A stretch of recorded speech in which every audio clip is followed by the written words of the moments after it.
I think we are live. Hi, Apple family. I miss you all.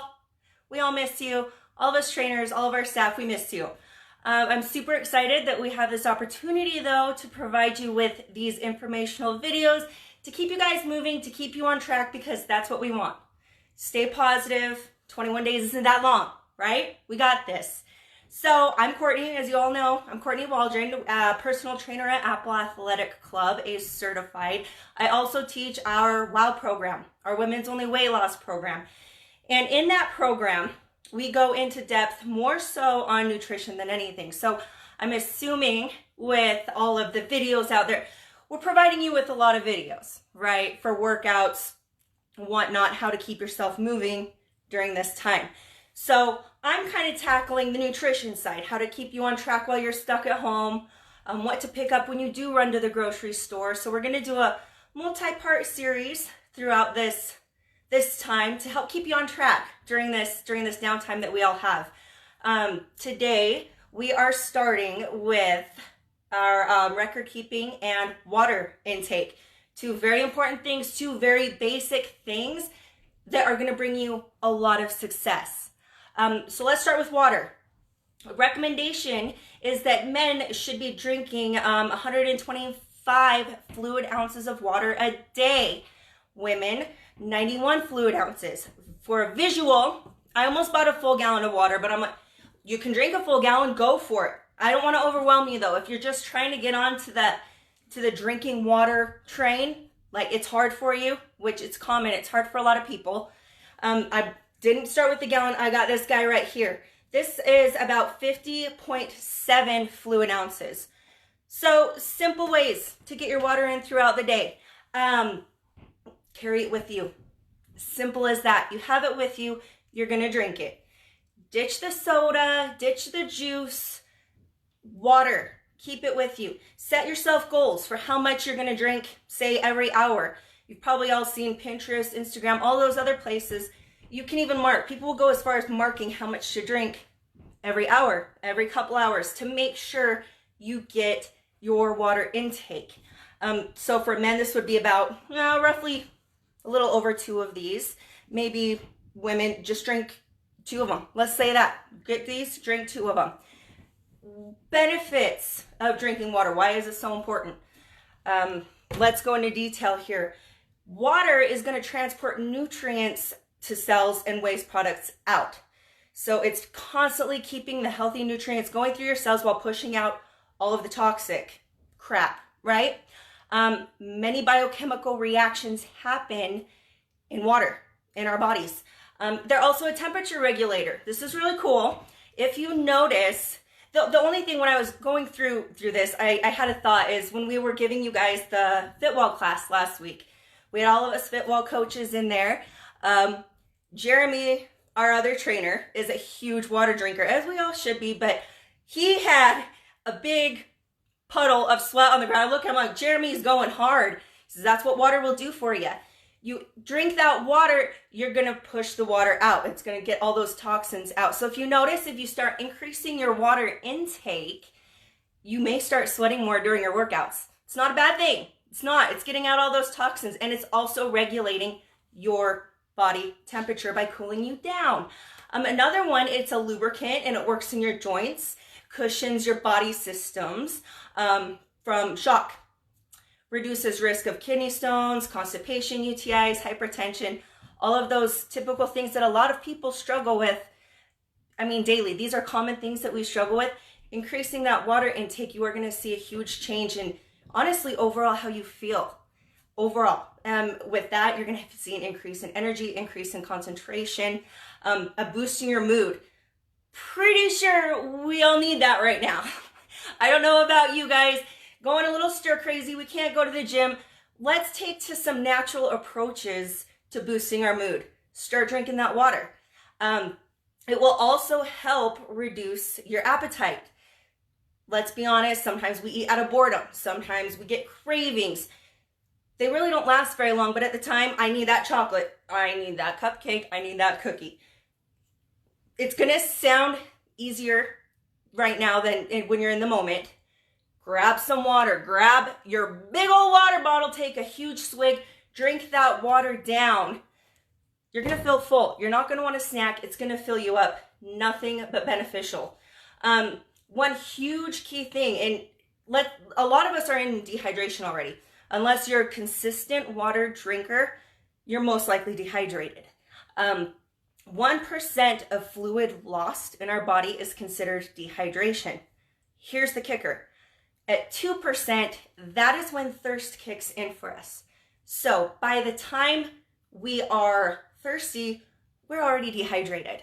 So by keeping up on our hydration and our water intake, we're not going to risk dehydration. We're not going to risk everything that I just went over right now as far as the side effects of not drinking water. That's when it all kicks in. It all comes together. Carry that water with you. Set a goal of how much you will drink on top of the hour or every couple hours. You will see huge results, you guys, huge. Let's move on to, I have a lot of favorite topics. I'll probably say that a lot throughout this series, you guys. My favorite topic. This is one of my favorite topics because it is honestly, it's based on honesty. Being brutally honest with yourself, and that's record keeping. How many of you all keep record of what you eat? Do you know how much calories you are eating in a day?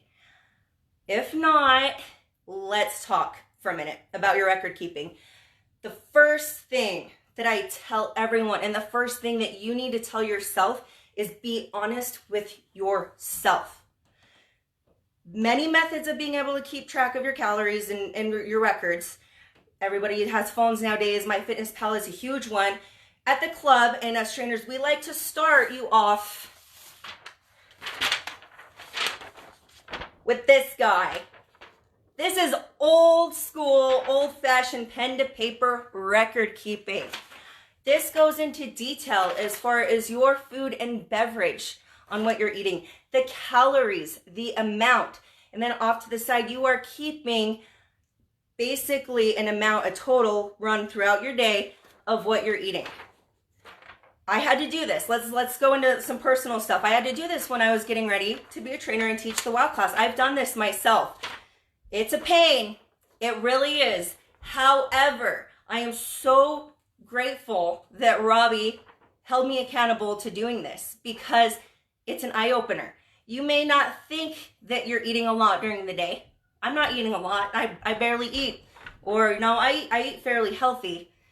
Until you start being honest with yourself and writing down every single thing that you are eating.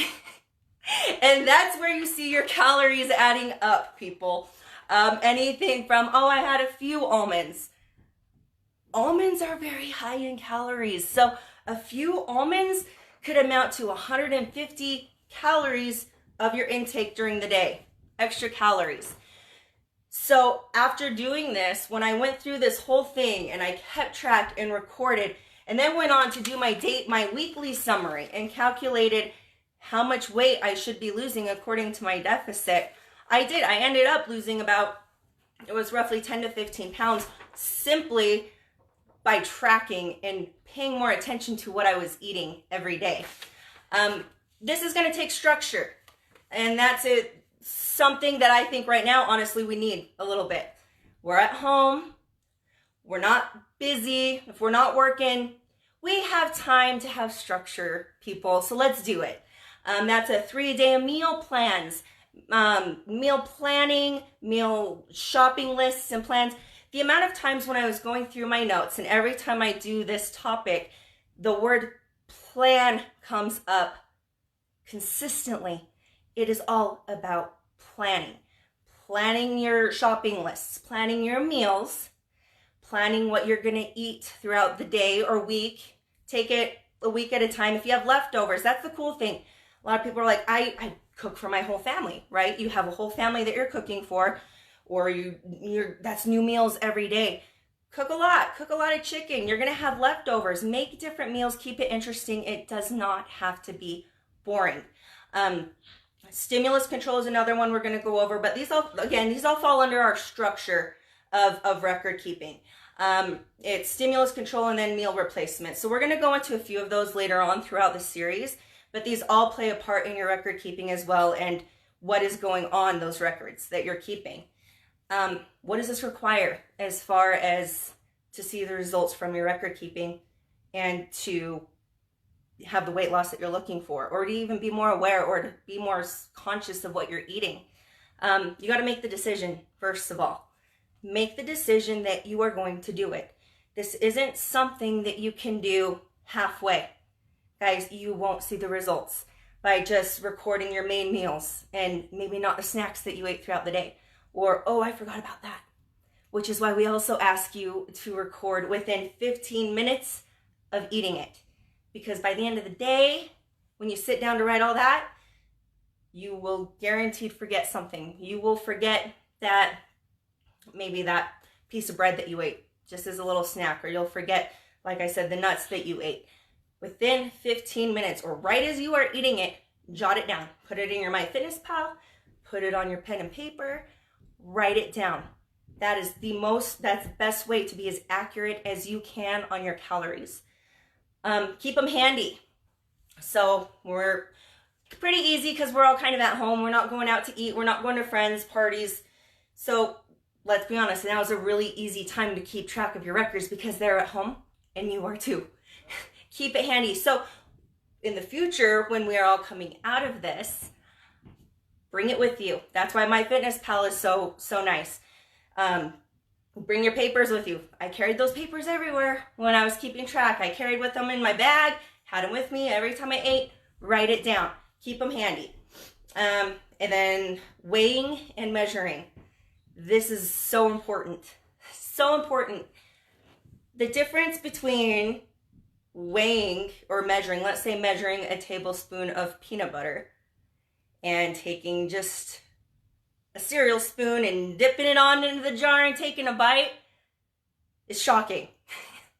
The amount of calories, extra calories you are getting in by not measuring really add up. This is a lot of the reason why a lot of us aren't seeing the weight loss.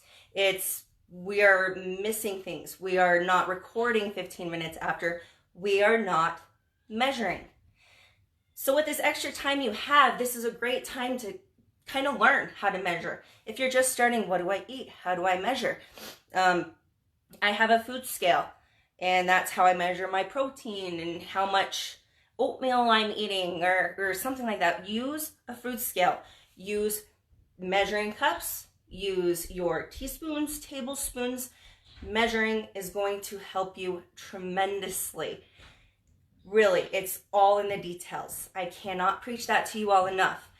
It's one thing to record loosely what you ate, but it's another to be strict and honest and write down every single thing. And then that's when the eye-opener happens, and that's when you realize, okay, this is where I want to start. It looks like I am eating too many fats. This looks like I'm eating too many calories here. And you start piecing away. It's also giving you that control over what you're eating. It's going to bring you empowerment and a great feeling that you are in control of what you're eating every day. And it's going to take away the guesswork because you have your exact numbers. It's all pen and paper. The numbers don't lie. Have you all heard that? That's why math is so cool. I hate math. But that's why people love math, is because numbers don't lie and they all make sense. Same thing with your calories. It all makes sense and it all adds up. You will see the results. So with that said, you guys, I'm so excited to start this series with you. If you have any questions, you can leave them in the comments. We're going to be planning on doing the one next Tuesday, Wednesday, and Friday of next week. And we're going to be tackling more of these, and we're going to cover fruits and vegetables, and physical activity. There's a lot that we're going to cover, guys, so stay tuned. I'm so glad that you're here with me to bring you through this journey of weight loss while you're at home. So we will talk to you all soon. Have a great weekend.